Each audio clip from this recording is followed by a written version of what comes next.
नमस्कार, आपण पाहताय कोकणशाही चॅनल कोकणच्या समृद्धीचं। सिद्ध महादेवाच्या पवित्र भूमीत वसलेलं गाव म्हणजे महादेवाचे केरवडे हे गाव।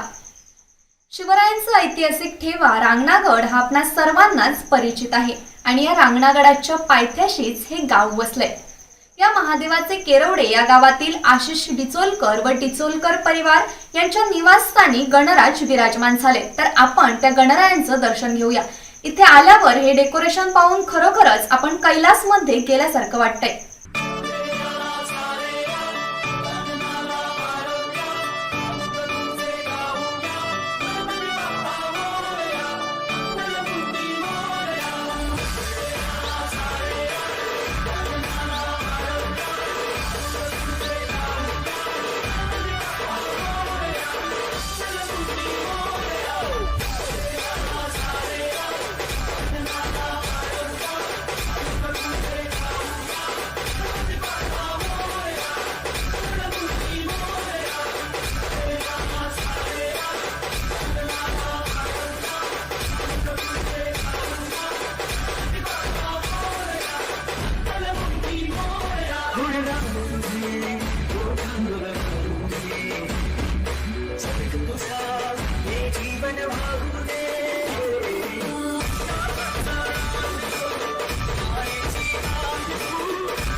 असे नवनवीन व्हिडिओ पाहण्यासाठी कोकणशाहीचं यूट्यूब चॅनल सबस्क्राइब करा व बेल बटन प्रेस करा। तसेच फेसबुक पेज लाईक करा आणि इंस्टाग्राम पेज व ट्विटर पेजला फॉलो करायला विसरू नका।